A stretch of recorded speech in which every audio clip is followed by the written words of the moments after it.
Poop Witch X, or Haley, and I am joined today by my teammate and amazing fellow charity streamer, Analog Amber. How are you doing? I am doing so good. Thank you for having me. I love the Poop Coven so much. I'm so honored to be here with you guys. I'm so excited. When I saw your name on the list, I was like, now, immediately, yes. How soon can I get her in? I am obsessed with you. I think you're amazing. You're sensational. Before we get going, I want to ask your pronouns. Okay, I go by she, they. Either one is perfectly okay.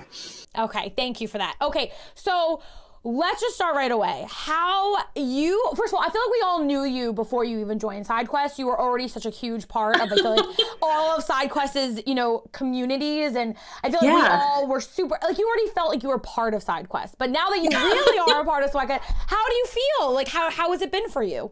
It's sort of surreal because it's this team of people that I have looked up to for so long. You know what I mean? These 2 years in my streaming stratosphere, I've looked up to everybody and I've gotten to be friends with everybody. And it sort of felt like you said, I was Sidequest adjacent. I was on a side quest.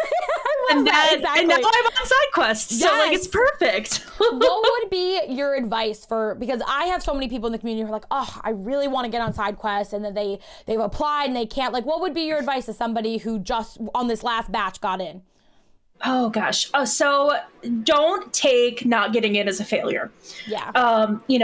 I know that Jambo, who is the leader, I almost said owner. The founder. She's the owner. She's the owner of all the ASCs. She's the founder, yeah. She's got her. The founder of Sidequest, she really, it's important to her that she keeps this a tight-knit, really close community. So, they have standards when it comes to how many people they want to have on the team. And, that means that not everybody's going to get in. Right. So don't take that as a personal failure, because who knows that maybe you were, they picked 10 people and you were number 11, and they, there's always that chance.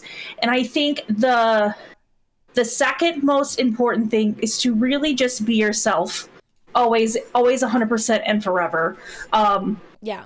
Don't maybe embellish a teeny bit. I am really cool, but I'm only regular cool.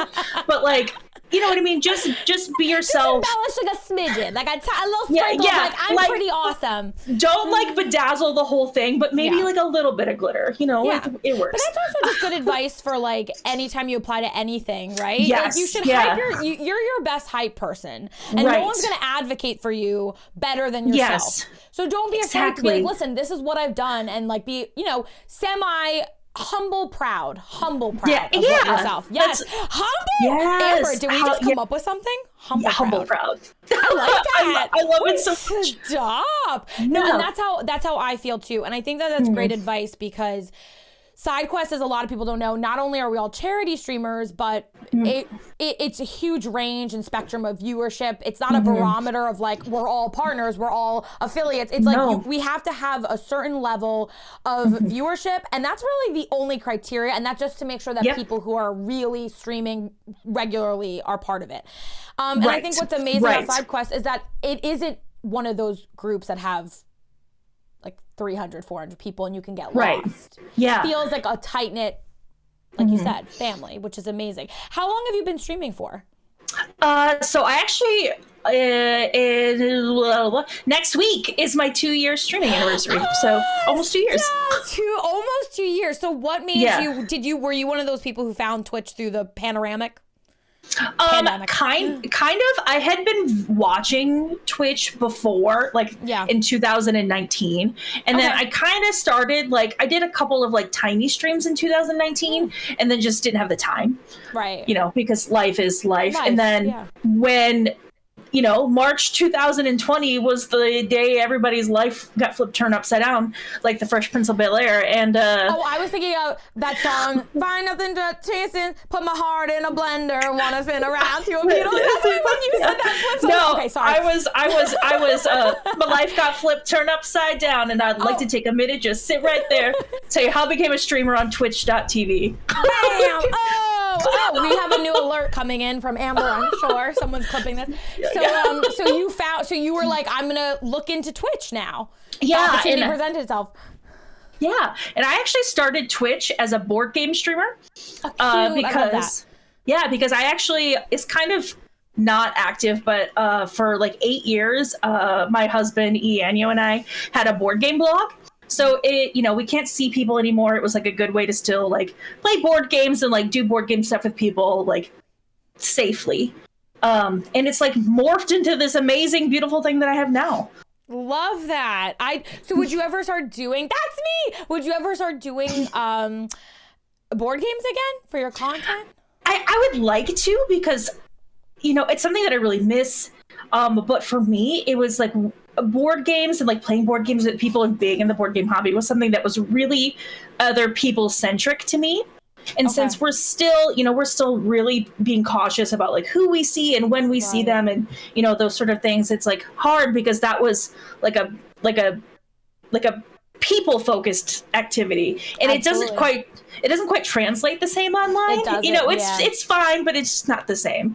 It's not the same, especially if you're somebody who wants that like kind of on the fly that feels like when you're in person, and you don't get that same energy necessarily through the virtual. Would you ever do like tabletop role playing games like D&D and stuff like that? Yeah, actually I did last year. Last year I did do a TTRPG one shot on my channel, and that was a lot of fun. And then one of our charity incentives from December was to do another one this year. So sometime this year we'll have another one on the channel. They're really fun, and that sort of it feels like a nice in between. And you can kind of dabble in like the gaming, like the board game feel, but it's all virtual and it's safe and it's very immersive. You feel like invested in the characters, but that's amazing. So how, when you started 2 years ago, has your content evolved?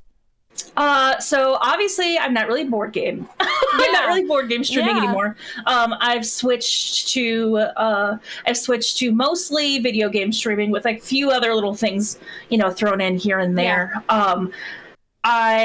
So the June after I started was when I did my first charity campaign on stream. So that has become a way more huge part of my streaming career. My community raised $7,000 last year as a community, and I called my community, like, I don't like to say that I'm a small streamer, that we have like a small community, because that has like not negative great connotations. Yeah, exactly. But I call our community like the little community that could. We used to say that the little poop coven that could, or the absolutely, Yes, because we like put our mind to something and like we do it. Right. And it's beautiful and wonderful.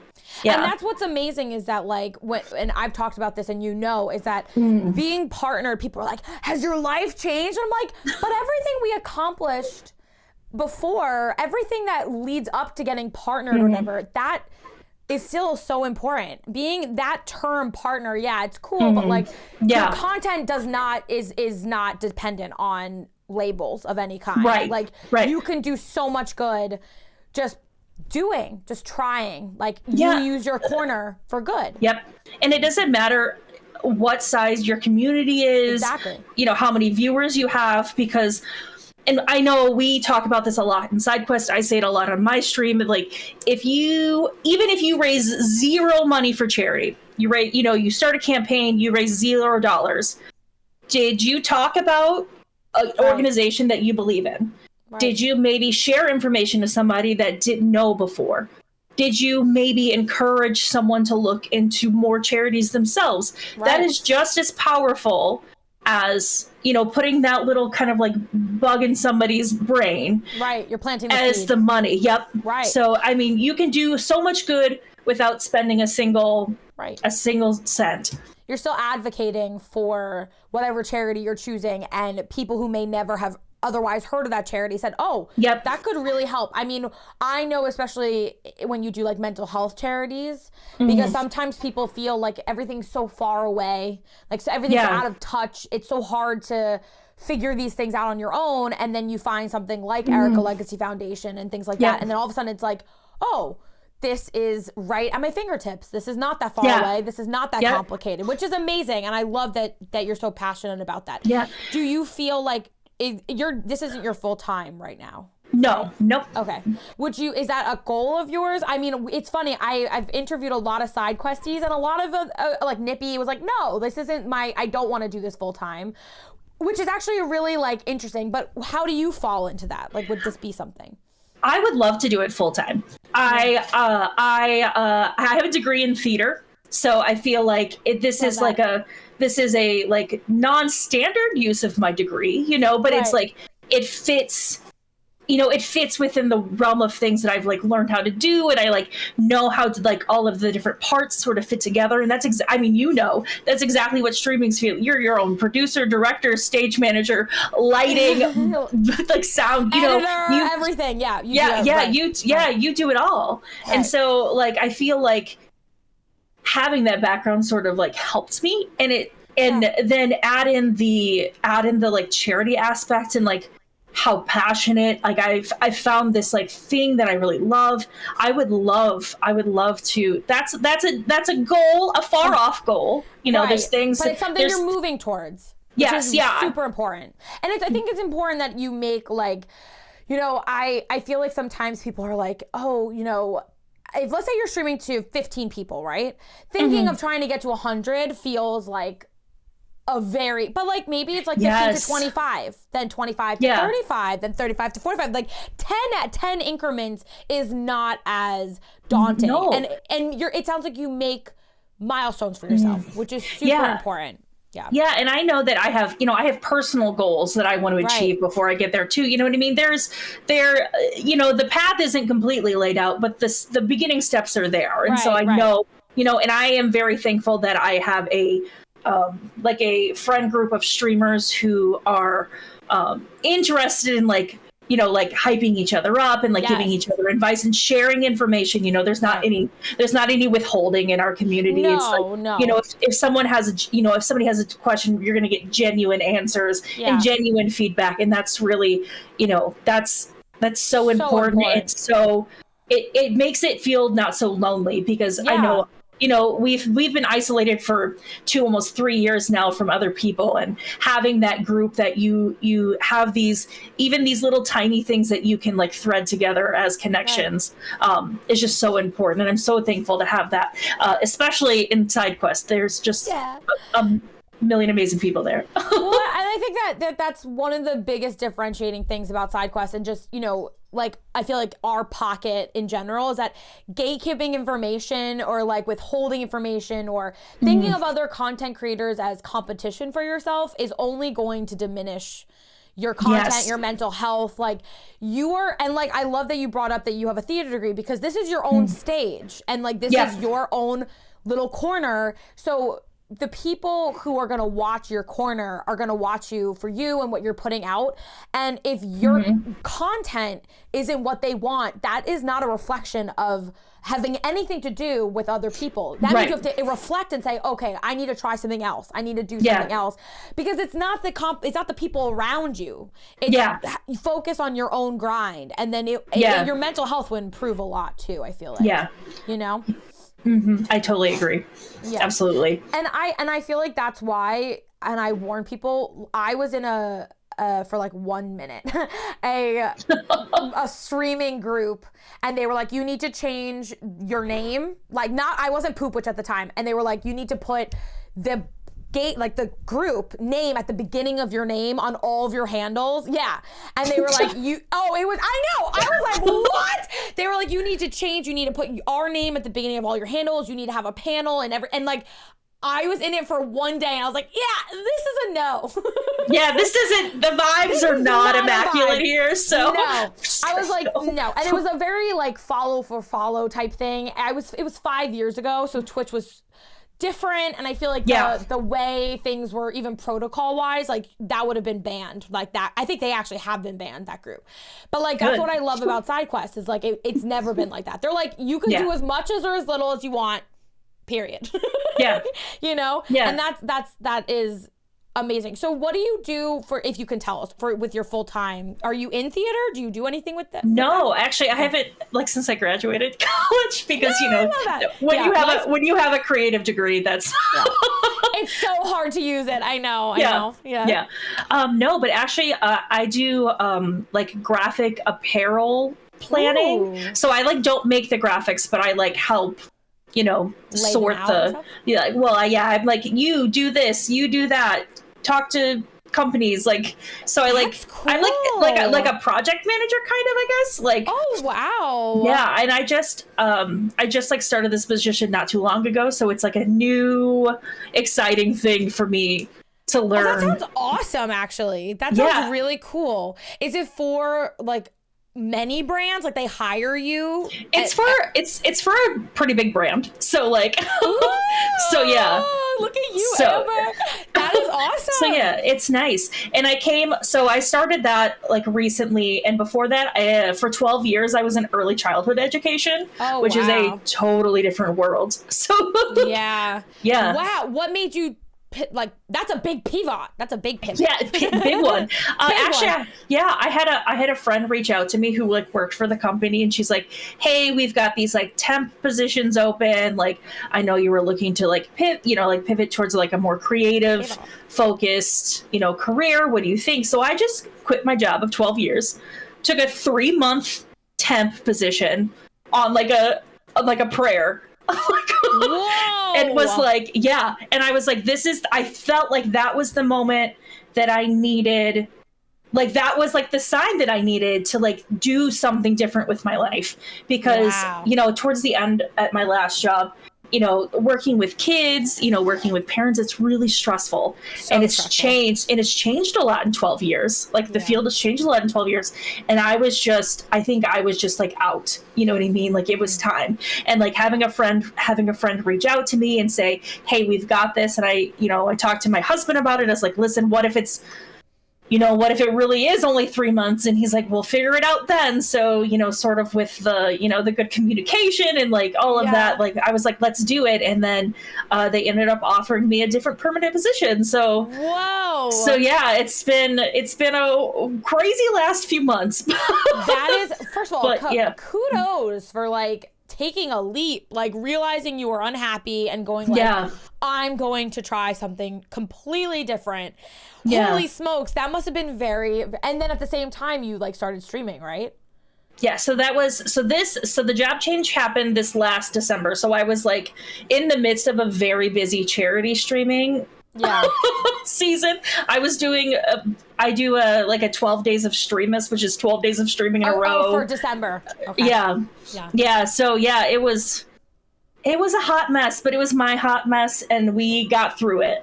Yes, and it's like, even though things can be very stressful, that it's usually not permanent, that stress. Like, you needed to iron it all out, and then get the juices flowing, and then it would all fall into place. I shouldn't have said juices, but like, you gotta get the stuff flowing in the right place. But that's actually amazing that you took that leap. And I sort of feel like doing the job you're doing now like lends itself to streaming in a way, because it's like artistic-y still, and it's like putting things and like directing thing. I feel like it still sort of makes sense. Yeah, there's a lot of planning that goes into it, and I'm still kind of learning. I'm still kind of learning everything, but I'm like, oh yeah, okay, I need to make myself a checklist. I need to make myself a sheet, and I've got those, for stream. I've got them like all over my desk. And I've got an online notebook. With ideas and stuff. Yeah, no, I love that. And so how long have you been doing this new position now? So it's actually only been like a month. So I started, so like, actually, I think only a couple of weeks, actually. Time is irrelevant. It's not existent. And you said you're super still locked down, like I am with my husband too. Like I mean, like, I'm sort of starting to loosen the reins a little bit, because the rate is so low here now. And I'm like triple boosted up. Like, I'm like, give me all of it. I don't care. But I do feel that for you too. Like you said, you're like, it's been like shut down. Like, do you and your husband, do you feel like you are still in that zone a little bit, like where you're not leaving and you're not seeing, are you like going to TwitchCon? Like, where are you in that sort of space? So it's like, wishful thinking. It's like I feel like that's how I sort of feel about everything, because pre-pandemic we would go to like multiple cons a year, like as many as we could. Have you been to TwitchCon? I have not been to TwitchCon. No, Okay. The biggest con that we went to is called Gen Con, which is a huge board game tabletop convention in Indianapolis, usually in August. And that's like 50. Wait, no, Ethan can help me. He'll put it in chat. It's like 50,000 people or something like that. That's a lot, yeah. Yeah, and then we went to like an anime convention that was like a little bit less than that. But TwitchCon would probably be like the biggest one that I would have gone to. But really? I just, it's so hard, right? It's like we don't know. Like I wish I had a crystal ball and could like read the future. But it's like, you know, is it going to be worth it? Is it going to be safe? Like, what are they going to, you know? What's going to nobody can predict what's going to happen in the next 6 months. And I feel like if I've missed, how many TwitchCons have I missed already? If we missed this one too, it's okay. Like, I know it's such a confusing thing. Cause I also feel like, you know, you're right. Like there's so much of the unknown and the not knowing and how to plan for that. And I feel your sentiments completely. And I personally am more excited to do the like behind the scenes stuff with like all of my friends. Cause TwitchCon, from everyone I've heard who's gone in the past, they say it's like, it's a grind. Like you're kind of going to like network and to reach brands and to talk about things that are stream related, and it sort of feels like it's work a little bit, like you're working, like you're not like you're in streamer mode. And then like the behind the scenes stuff of like the meetups and everything sounds so much more fun. And that's like the thing that I feel like I'm kind of holding out, crossing my fingers, you know? Oh god, and I'm such a hugger, so like I'm like I want consensual hugs all day. I wanna like hug. Oh my god. I would hug the F out of you so bad. Yes, I'm just gonna squeeze your sprout until it grows into a full-blown tree.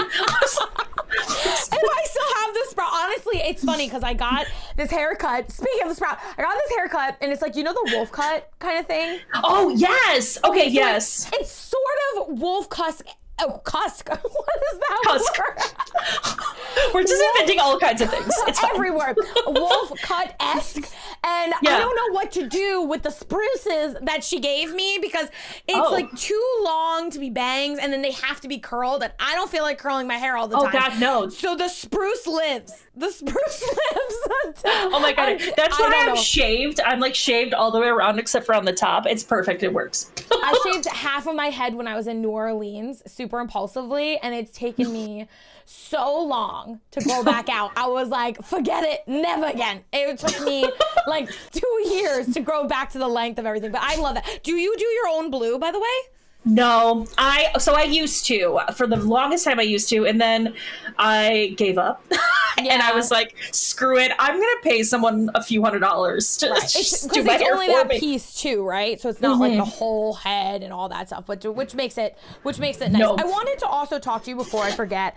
So you and I were supposed to hold hands on the Women's History Month shelf. Oh, yes. We were supposed to hold hands. I know we were just talking about it before. Yeah. Just like, put my hand there for you. Hold my hand. So I wanted to ask you, what are your thoughts on the Women's History Month shelf? Because we were just talking about it. I feel like, I feel like I have like mixed feelings about it because I feel like, and we said a little bit earlier, and I know I've talked with other streamers about this, but it's like, I feel like we do forget that Twitch is a business, and there are things that happen in the business that we are never going to know about because they're none of our business. You know what I mean? Like, I agree completely. And so I know from that side of my brain that they probably have contracts that have been in the works for months. They probably have huge paid, companies that are paying thousands and thousands of ad dollars, you know what I mean, to be there. Millions, yeah. And it's like I get it, you know what I mean? Like we have a technically free, it's free for us to stream on this platform. Right. So they have to do something to get money so that we can continue to have this free platform to watch and to stream. Oh, preach. Yes. Thank you. Oh my God. Something needs to happen. You know what I mean? And as like from a business standpoint, I wholly understand that. Yes. However, right.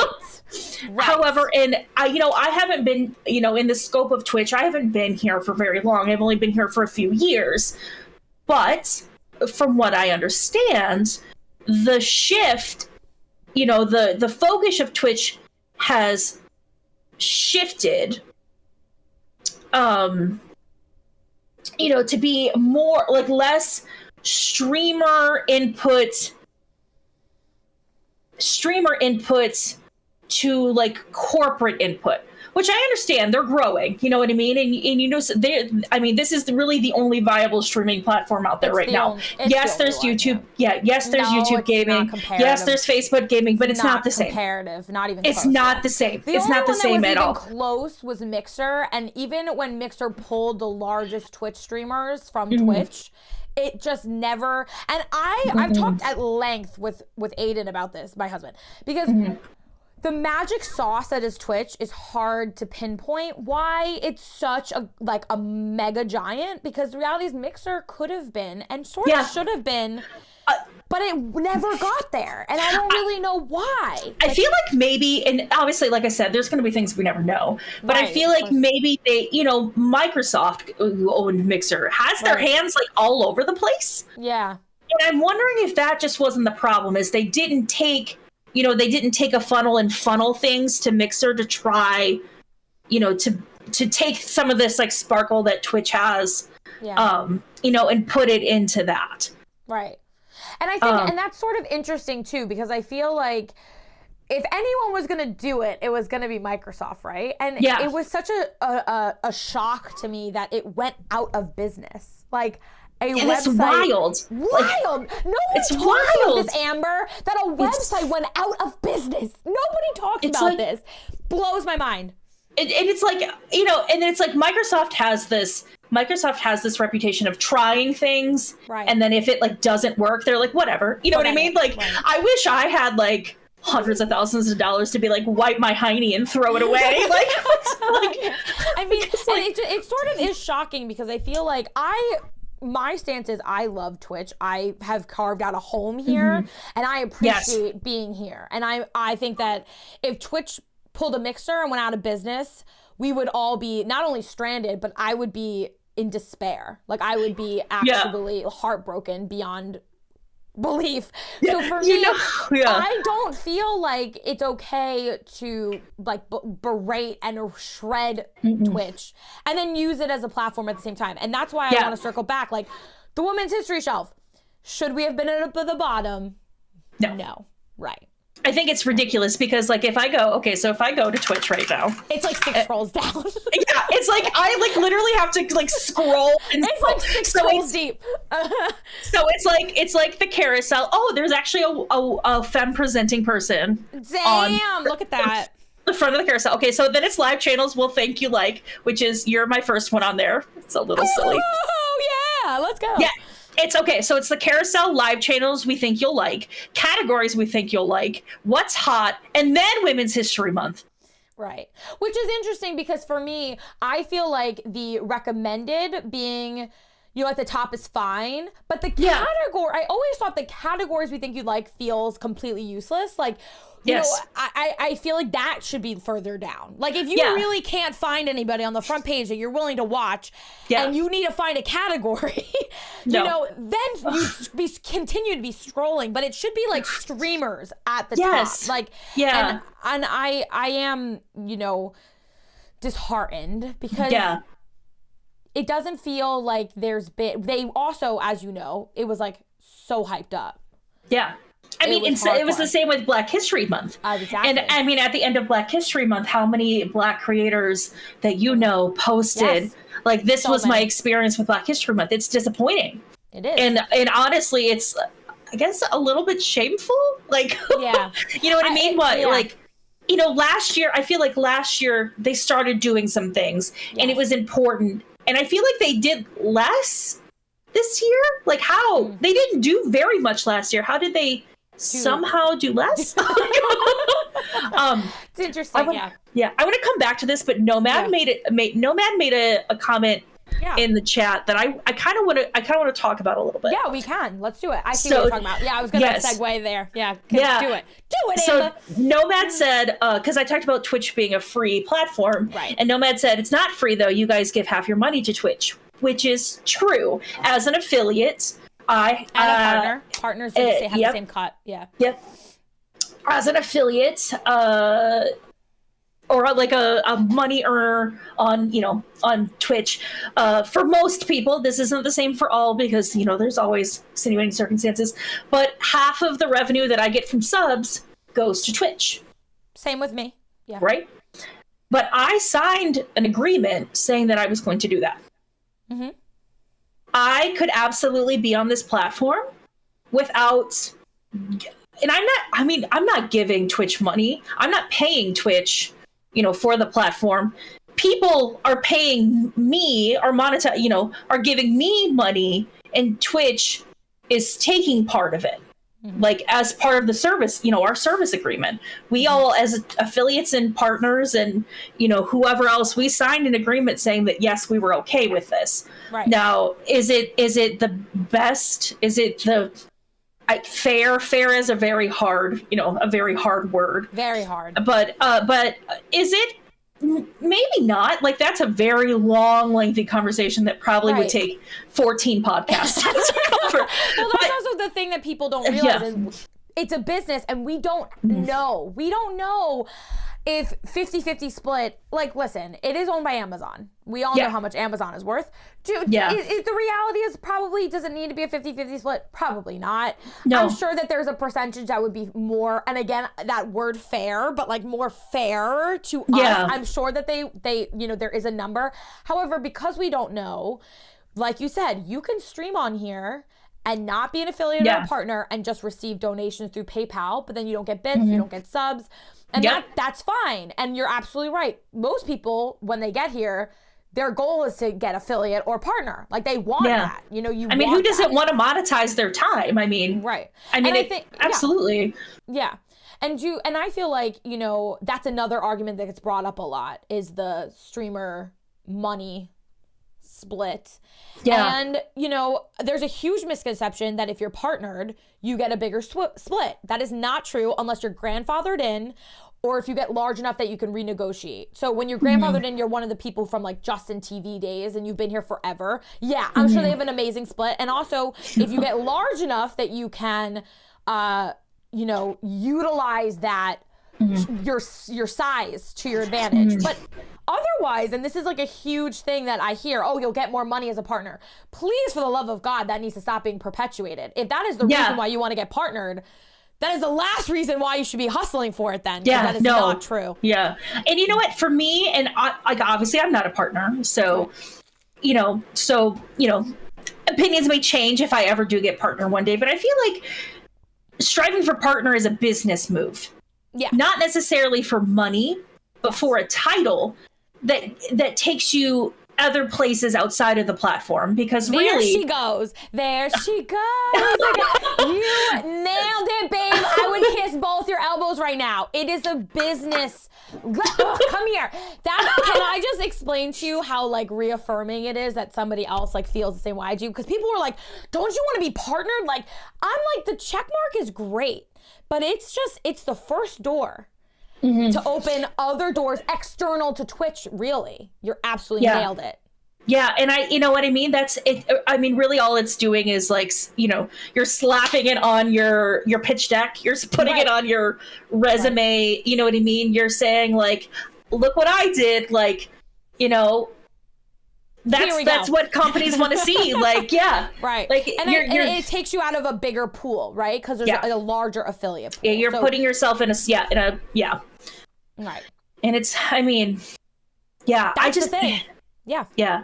And I feel like I struggle sometimes like as a streamer because we all know how streamer Twitter is. It's got its amazing, beautiful moments, and it's got its fiery pits of poopel. So much hell. Honestly, babe. Yes. And it's like, I strongly suggest people, if you do want to become a streamer, you do learn a lot from streamer Twitter. Sometimes more than you want to know. let's not get it twisted. But I feel like you should go follow streamers on Twitter and see what they're talking about, and getting information, because there is some amazing advice on there. You know what I mean? Some bad advice too. Yeah. But some things that go around streamer Twitter a lot is like people getting frustrated with their numbers, and people, getting mad about boobies. Yeah, and it's like all of these things that it's like, I feel like, it's just like, let's just focus on what the important part of this stuff is. Like, let's focus on the important stuff. Horsemen of the streamer Twitter apocalypse. Okay. Yeah. They get angry. There's 4 horsemen. Boobies get everyone angry once a month. Yeah. Using emotes in other people's chats. Yeah, self-promoting. Here, I'm gonna self-promote in your chat really quick. The self-promoting, the boobies, emotes in other people's chats / self-promoting, the something Twitch has done that pissed them off this month. And the Twitch split. I'm telling you, the money split. I swear. Every month. It's like, guys, aren't you tired of spinning in circles? Like, I get it. We all get frustrated. That's fine. But it feels like, and we were talking about this again before, your words have value and have weight. Yes. And shouting into the void constantly, not even using criticisms that I feel like can move anything. Yeah. And it's like, what are you doing? Like, what is the product of this? Do you need to vent? If you need to vent and just say some bad words and like, call someone an ass, and you don't really, but you just need to call them that, you turn to somebody's DMs, you turn to your streamers your private streamer focus groups and say, I'm mad at Twitch today because they're an ass. Like, you know what I mean? Like, you know what I mean? You turn to private, and then, because we're not doing anything productive by just like saying Twitch is an ass. Like, okay, great. We all know that Twitch is an ass sometimes. Like, now what? Like, right. You know what I mean? We're not turning to, you're not turning to your ambassadors and saying, hey, like, this is something that I really think could use. You're not turning to user voice, which is an amazing Twitch tool that I think people don't utilize enough. And, suggesting ideas there, because Twitch does look at the user voice ideas. I mean, that's how notifications about that all the time. That's how we get. That's how we got tags. The tags. That's how we got all these beautiful tags. And it's like, you know what I mean? Like, there are productive ways. There are productive ways to take our ideas and put them somewhere. Right. Besides, using our, I feel like this is a lot, and it takes time to do this, but I feel like a lot of us react with our emotions and not with our logic. And I think sometimes we need to stop, let ourselves have the emotions, because your emotions are valid, like, of course, but put them in the correct place. Put them out in the vocal world, like at your computer desk, put them in somebody's DMs, like I said, put them in your private streamer groups, but then take these emotions and then do something productive with them. Like, I'm upset at Twitch because I don't think that the split is fair. Here's who we can contact about, talking about the split. This will go to user voice and post about the split. You know what I mean? And they're not going to do everything that we want. Right. They're never going to. It's not even pragmatic in a business strategic, because so much of what we want isn't even possible when Twitch is this large. The pandemic quadrupled the size of streamers on Twitch. It used to be, I think it was like almost 1 million a month to like now it's sometimes 2 to 4 million a month streaming. That's not even the viewership. That is streamers. That's all streamers. And ridiculous. And it's like, it's so like, from that perspective, it's so wild. It's so wild to think that, like, okay, so I am always happy to talk about numbers with people. If anybody ever has any questions about my numbers, I am more than happy to talk to you about them, because that's not something that I like. What numbers? Your viewer numbers, like, viewer numbers? Okay. Anything like that. Any of my stream numbers, I am more than happy. Have you ever seen Twitch Tracker? Yes. Yeah. Yes. Twitch Tracker is public. You can you can literally go into Twitch Tracker, type in my name, type in Amber's name, and see all of our statistics. It's not a secret. Like, I don't even understand why anyone interprets that as like, ooh, I'm gonna keep this secret. Like, it's not secret. You can see it. Or, and I know this comes with time too, but like I don't, that to me is not my worth. I'm pointing at my monitor over here because it's up, my Twitch dashboard is up over there, but you know what I mean, like this is not my worth. I know you know what my worth is in other aspects of streaming. You know, my community is my worth, the charity work that we've done is our worth. You know, people making comments like, oh, I missed you, you know, I missed you on Monday, Haley, you know, that's your worth. Right. That's not, that over there is not my worth. Right. You know, and it never should be. It should, no. The minute you become hyper focused on your numbers, the joy of streaming goes away. And I know that when I was partner pushing and I really, really was like reluctant to just do it, but I knew that's what it was going to take, I decided to do something and make it ours. So the Poopner push was like a soft, it was like, you know, and we have this beautiful thing to commemorate it, and it didn't drown me out at the end. So many people, I got from our own teammates, Amber, I had so many people say, do not partner push. I had to take a month off after. Like, it was so upsetting. And I felt like after it happened, I felt like the floodgates opened. It was amazing. And then we just kind of kept on hustling. Like, it shouldn't, your numbers and metrics should not define you ever. No. I don't care how big you get. It just should never define you. You should be worth more than that. So yes, does it seem like ever since Amazon took over that what changes happen to come down from such a high board meeting that it's always a half a year late what they're pushing finally? So like, because Amazon took over, let's say we want something, it takes a very long time for it to happen. Yeah. Well, okay. And this is my theory. Obviously, I don't have the, you know, the inside knowledge. So inside scoop. Yeah. Yeah. But I feel like Amazon might not be as involved as Twitch as we think they might be. No, I think that we love to be like, oh, they're owned by Evil Corp with Amazon. Jeffrey Bezos with his twirling his evil mustache. But I know that Amazon, when they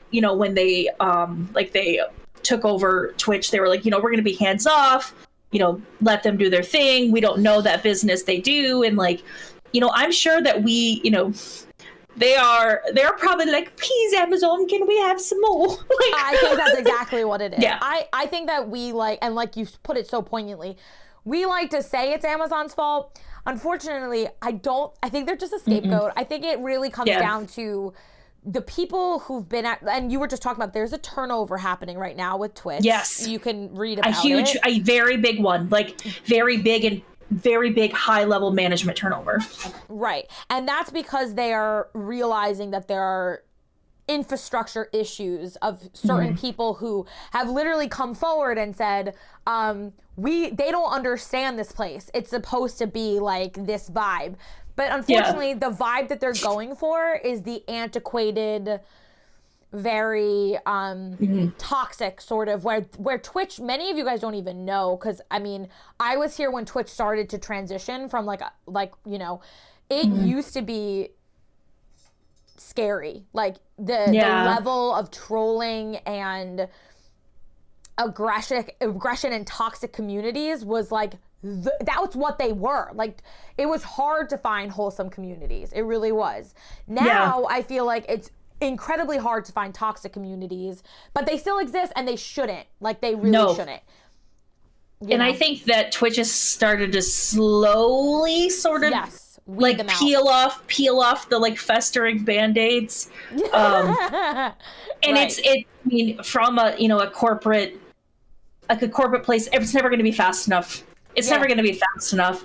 And it's like, nothing's ever going to be fast enough or good enough when it comes from big corp. And that's also what I say all the time, is that even if Twitch gave us everything we ever wanted, it would never be enough. It would never be perfect. And that's why, and I feel like it's really refreshing, because I always sort of feel like I am not a bandwagon person. I'm not going to jump on like immediately when things start going down on streamer Twitter or whatever, and everyone just starts to pile on. Not only do I think that it's not healthy to live that way, like you should give air and breathing room and you know, see how things are playing out, but also I feel like when you just have a knee-jerk reaction, you're not giving anyone the benefit of the doubt. And I know that that's not how we should live as a society. Like, people, there needs to be like a little bit of leeway in every direction. And it scares me. Like, it really scares me sometimes. And it's hard too, because that's how, like, you know, like sometimes Twitter in general, and like even like these pockets of, you know, because these pockets of like Twitter, like streamer Twitter, and, you know, I'm part of like board game Twitter, and, you know, all of these different pockets of Twitter. It's like a game of telephone, right, where, you know, the small piece of information comes out that is factual, right, and then it gets added onto, and it's like, you know, it becomes this like scary. Stop. Yeah. What is real? You know, what is real, right, about this? And like, you know, what's a rumor, and what are people just, you know, guessing? And, you know, that makes it really hard too. Is like knowing what actually happened.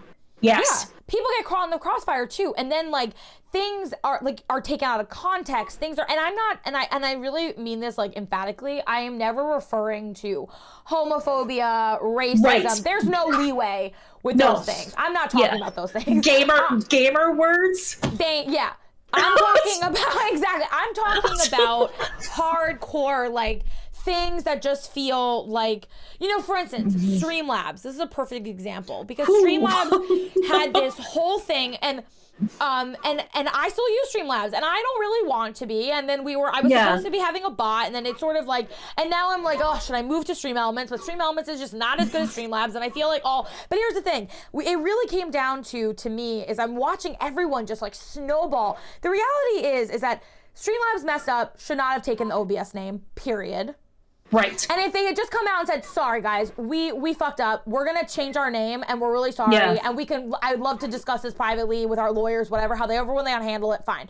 But OBS is an open source code, so it's not like they stole OBS's coding. It was open all they source. Needed to do. Yeah, all they needed to do was their name, or like credit them. Right. Literally, that's it. They just need to be like something from OBS Studios. Like literally, right. It just needed to be on there. Thank you. So I'm watching people like rip Streamlabs to shred, immediately move to Stream Elements, and I'm like, all right, do I think this was wrong? Yes. Do I want to move over? Yes. Do I have the spoons? Do I have the time? Is it good for my content to move over right now when my stream is on, like my merch is on there? I have hundreds upon hundreds upon hundreds of alerts in there. I was like, all because two very multi-million-dollar company are fighting over a name. No one was racist. No one was hurting a specific person. This was two companies who decided to hash out their beef for Twitter to see. Yeah, they didn't like you know? They steal the holy grail from like, the other company. Like exactly. So you know, and I was alone. I felt very alone when that was happening, and everyone was like, "Go!" And I always use OBS. And I never use Slabs, but I use Streamlabs as like my bot. But I always use OBS Studios. But like I felt like I was sitting there and it's a dumpster fire for Streamlabs. And I felt really alone, like I was the only person, you know? Well, and one thing that really kind of like gets my goat with things sometimes in like some of these creative fields is like people don't understand their measurement of privilege in being able to do certain things. Right. You know what I mean? For accessibility reasons, Streamlabs is really great. It's super user-friendly. It walks you through everything that you need to do. Like, you know what I mean? Like, if you can't get emotes or, you know, screens or, you know, all of these things that I pay hundreds of dollars from my artists, you know what I mean? I have a privilege to be able to pay, you know what I mean, my emote artist $70 per emote. Oh my God, really? Yeah, well, I mean, after tip, it's like 70 because I love my emotes. Okay, oh my God, but Amber, that's like a lot. Yeah, I love my emote artist. I had to find a new emote artist because my emote artist has stopped doing emotes. And it was I think that might be the most expensive emote I've ever heard of, Amber. Oh my God. Maybe I'm exaggerating. It's possible that I'm I'm like butthole pucker. Oh my God. maybe I'm exaggerating. Now I have to look. But you know what I mean? Like, no, I totally understand what you mean. I got sweaty. I was like, wait, what? Like the most expensive emote I've ever seen is like $40. So that's a lot usually. So I'm like, $45. I paid my emote artist $45 per emote. Oh my God, Amber, I was like $70. I don't know. I just like an emote. Jesus. You know. Oh my God. One of my trauma responses, Haley. Just spend money and not look how much it is. Look at it. It's fine. Just go. I love that. Don't worry about it. Oh my God. but you know what I mean? Like I have the privilege of being able to like go and say, do what you need to do. I need 10 emotes for $45 each. Here's $450. Have a nice day. Like, yeah. But Streamlabs makes that all in one package. That, you know what I mean? Like, can somebody drop $450 at one time? Maybe yes, maybe no. Can somebody spend, you know, $10, $20 a month for the Streamlabs subscription? The premium. To get, you know what I mean? To get, you know, a little, because Streamlabs now has like a thing where you can make little emotes and like, I didn't know that. You can get, you can get, you know, you can get if you pay for the pro or whatever they call it. Like, they have scenes you can use. Merch store. Yeah, they have a great merch store. They do. I mean, that's, you know, that's the privilege of, you know, the money, being able to do it outside of one program, time, accessibility, like, you know what I mean? And then people are not taking those things into consideration, and then they're just going to shit all over people who like, well, why didn't you move away from slobs? It's like, well, I don't know how. Are you gonna be the person who's like, do it? Are you gonna break your whole stream potentially just so that you can move over? Because I know, and that's the thing. It's like I like OBS. I think OBS is great. I never use slobs, but I use Streamlabs, and the thing is like, that's a perfect example of everybody just snowballed in. Like I mean, the whole Twitter sphere was like losing their minds and going so against. And I just sort of sat there from the sidelines, like reading everything and saying, Streamlabs messed up. Could this have been done like privately with lawyers? Like, yeah, probably. They did it. Yeah, and you know, OBS coming forward is their choice. That's fine. But it just, I fear that, just like Yanyo said, like misinformation spreads that way too, when everyone just jumps on the bandwagon and reacts super emotionally to things without giving like a minute of thought to anything that you say or do. Like, not every space needs to be filled with your opinion. Nope. You know? So that's sort of my feeling on it too, is that Agreed. I don't feel like every space needs me to have an input. Do you feel like that with how you approach social media? Yeah, and it's like, you know, it's for a lot of different reasons. You know, I posted recently, I won't get into anything specific, but everybody knows that the world's kind of going to shit right now, you know? Like, I mean, there's a lot of, also, okay, I need to pause and let you know that you're the best influencer ever, because I also bought giant face up. How good is it? Tell me how good it is. Okay. What flavor did you get?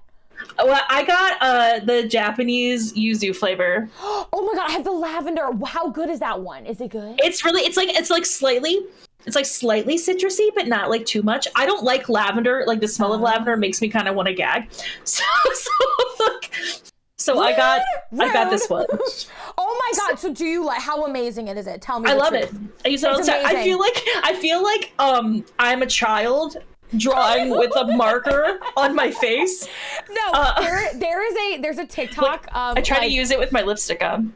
See how well that works. Well, there you go. Now you're gonna have like slightly pigmented lip. Yeah, it's gonna be slightly pink or purple. There's a TikTok trend that there's like a song that goes like seashells girl, seashell girl.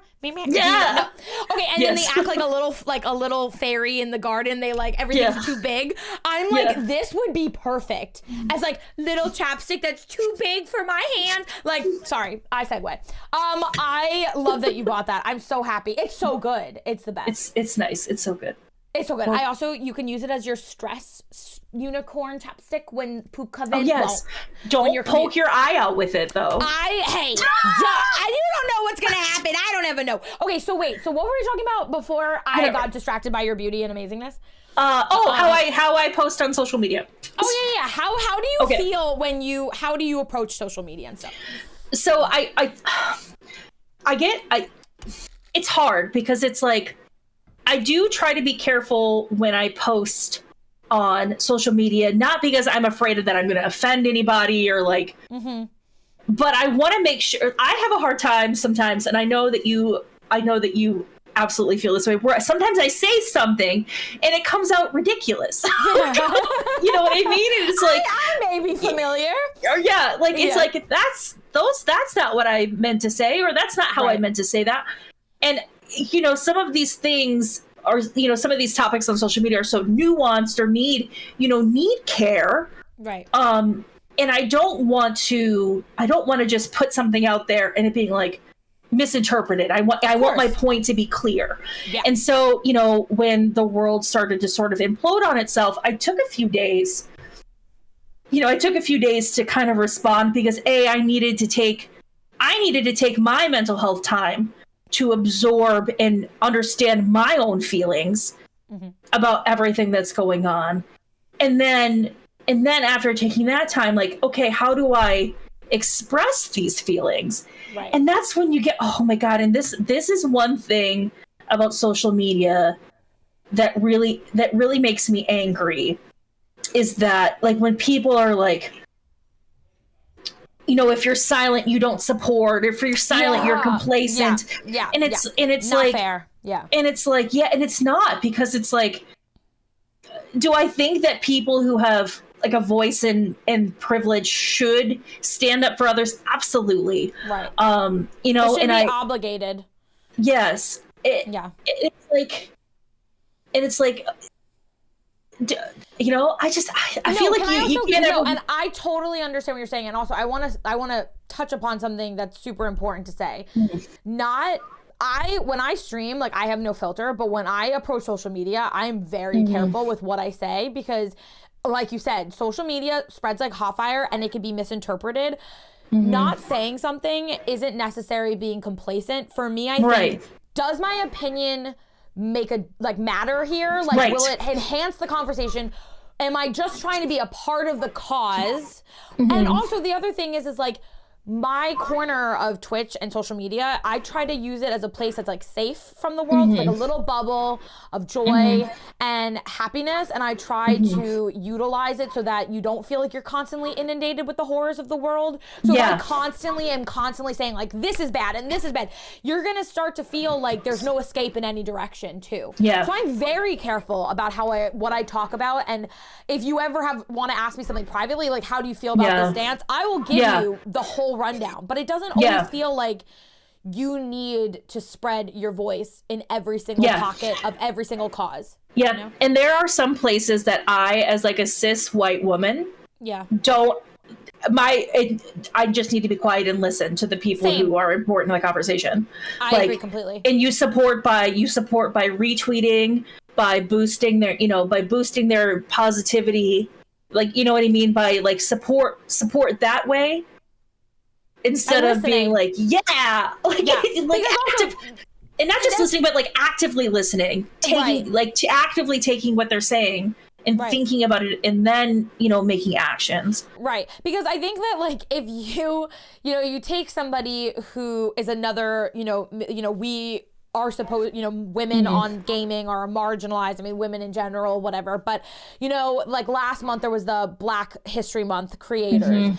If you then, take what they're saying and you try to make it part of your problem, it's not a problem that you face. So shut the fuck up about it. Like, I'm not saying as a women to women, but like I want not us shut the fuck up. Like, us shut the fuck up, not them shut the fuck up. Like, we need to highlight their voices and make sure that we're listening to them and we're not interjecting our own woes in a narrative that's not ours. And I'm not talking about like if you relate from a woman to woman or an LGBTQIA, like not like that. I'm talking about like if we're talking about like what happened last month, and I saw a lot of people trying to utilize the argument for this month. Yeah, there was like issues with Twitch on both sides, but don't use like they're fundamentally, you know what I mean? So that's why I do agree with you completely about that. And I think that's really important to differentiate. Like, you want to project those other voices and not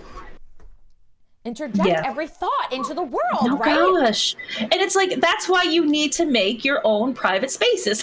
Right. You need to have people who you can DM and be like, I'm having these feelings about this, because you know what I mean? Like, right.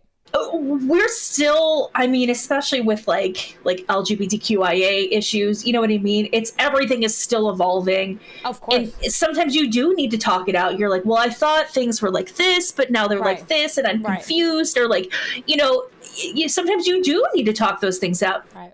240 characters isn't enough. Like, right.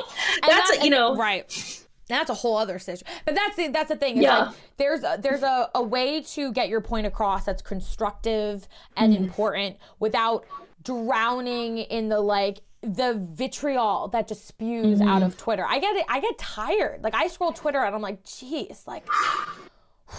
And especially on especially there's days where it just seems like it's more. Like everyone needs to eat something and take a nap. Like, geez, have a Snickers. Yes, that's what I think every time. I'm like, geez, Louise, it really, and that's why I think as a streamer, like you said, like Twitter can be a tool. So many social medias can be a tool to help grow your Twitch. But try, at least from my perspective, try not to drown in like all of the anger that spews, because it really can be a very like angry place. So what sort of things do you do that help with your mental health? Do you have hobbies that you like to do outside of streaming, outside of other things? Like what do you like to do? So I go to therapy, which I think is super important. Yes. So those are like these are the things that make me so sad in the world, because I know it's not accessible to everyone, and I wish that it was. But I go to therapy, and I talk to my therapist every couple of weeks, and I accidentally missed my therapy appointment on Tuesday. I'm really sorry if my therapist is watching. But that's great, because I have someone outside of my situation to talk to who unbiased. Yeah, it's unbiased, and you know, she I pay her a lot of money to listen to me, so she better. One thing I do, so like these are things that I talk about on my channel too, and I think, you know, having this conversation is really important, and thank you for asking me this, because we need to normalize having these sort of conversations. And I am totally cool with being like, I am a little bit broken in my brain, and that's okay, because that's just how I was born. But I also take meds. I take medication. Yay! I take medication for anxiety, depression, and just recently I was diagnosed with inattentive ADD.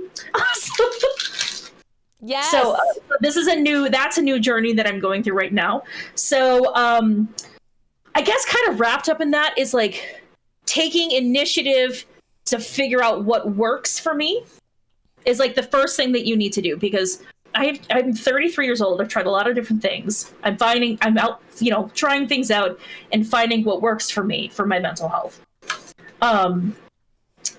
So you're on a mental health journey right now. Yeah. And like I said, this are right, like forever. I mean, you know, things are going to get better and worse and better and worse. You know, it's going to be.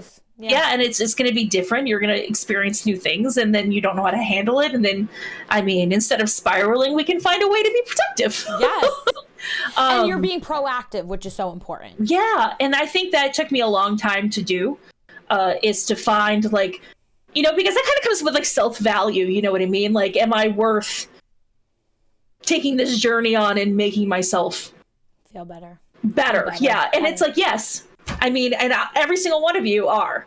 You're worth taking care of yourself, if that's, you know, one thing at a time, getting out of bed, putting on different clothes, brushing your teeth, combing your hairs, putting water on your face. Yes. Little milestones. Everyone's milestones are different, but just getting out of bed and maybe taking a shower that day could be a huge feat for one person, and that should be congratulated. You should never look at other people's milestones and try to compare where you are to somewhere else, to someone else, because we all are on our own mental health journeys, which is super important.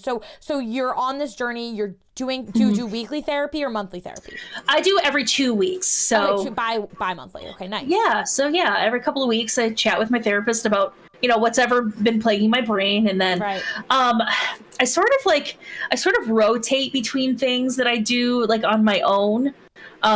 You know, I'm sure a lot of streamers who, you know, play video games and things have comfort games. So I'll turn to my comfort games and, you know, play them, which some of my comfort games are really chaotic, and I feel like that explains a lot about my brain. But, you know, everybody's got their own thing. I do love to do like artistic things, like draw and, you know, color and makeup. I feel like makeup is a really great expression for me to like, you know, be able to do like creative things and just kind of like take some of those things away from your brain for a little while, because I think that I think that it's totally okay to like express your emotions and feel your feelings and like work through your feelings. But sometimes you do just need to like not think about the bad, hard stuff and distract yourself. So, you know what I mean? Yeah, like having the balance between like be like really deep diving into your emotions and like taking a break. Yeah, turning off is okay. From yourself? Like, yeah, sometimes you just need to, like, I always say I have certain TV shows I watch where I could just turn my brain off. Oh my gosh. So I'm a mod for Jambo. I know most of you probably already know that, but so we will sometimes in her mod chat, like, just turn on some like trashy TV show and just like, you know, we're all kind of like doing our own thing, but we have Temptation Island on.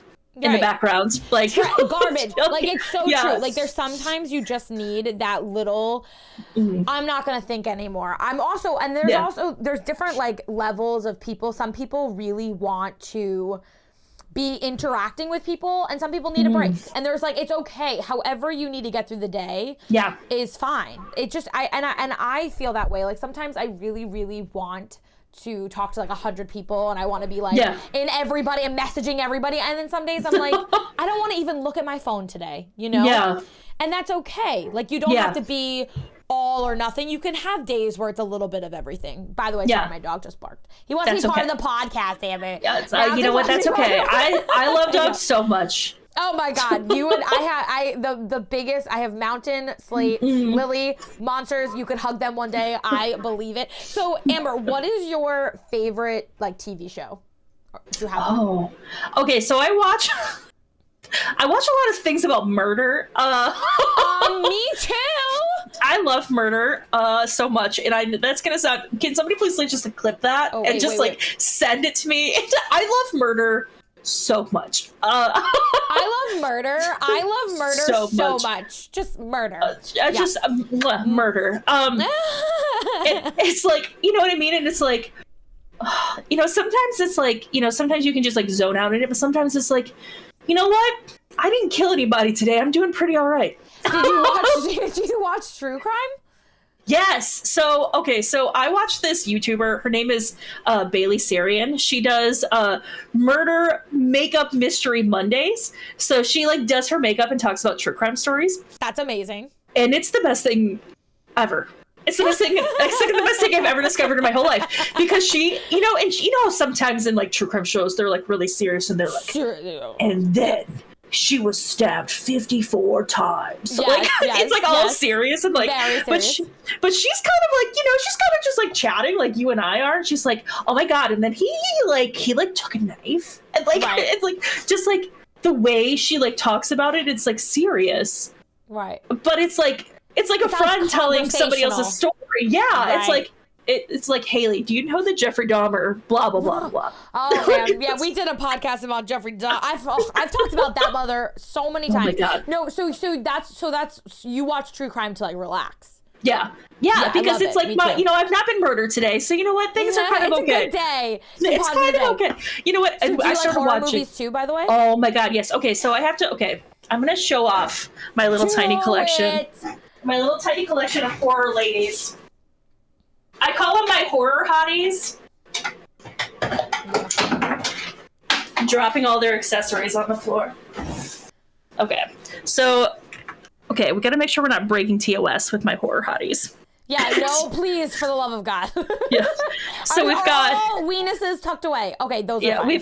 we've got hot Leatherface. Let's go. Oh my God. Right, okay. With her chainsaw, she is working, right? She's a I almost said she's a never mind. Working girl. Yes. Okay. We stand SW here. I've got hot Michael Myers. Oh my God. Hello. With the pumpkin. Yeah, and she's like serving cake back here. It's great. Yes. Oh my God. Amazing. Oh my God. I want to cosplay this outfit specifically. You have to. I need to. A clown warning, in case you can't tell. Pennywise warning, guys. Pennywise warning. Yeah. Please tell me it's like a hot redhead. Yes. That's like the least clowny clown I've ever seen, though. Yeah. But like, look at her balloon. Yes. Okay. And the little boat and her little pom poms on her shoes. So cute. And then I have Jason, of course. Of course, you have to have Jason. So, yes. Oh my gosh. God, look at the what are those pants called? Breeches? No, they're like They're like, ones okay, cover your eyes, innocent people. Look, her booty is like out. Oh my God, please take it off the screen. Her booty cheeks were there. Oh my God. Well, they were in underwear. Yeah, it's fine. And they're fake. And they're fake. I think there's worse things on the platform. But so what's your favorite horror movie? What's your favorite scary movie? Scary movie, yeah. So the Nightmare on Elm Street is my favorite. Freddy Krueger is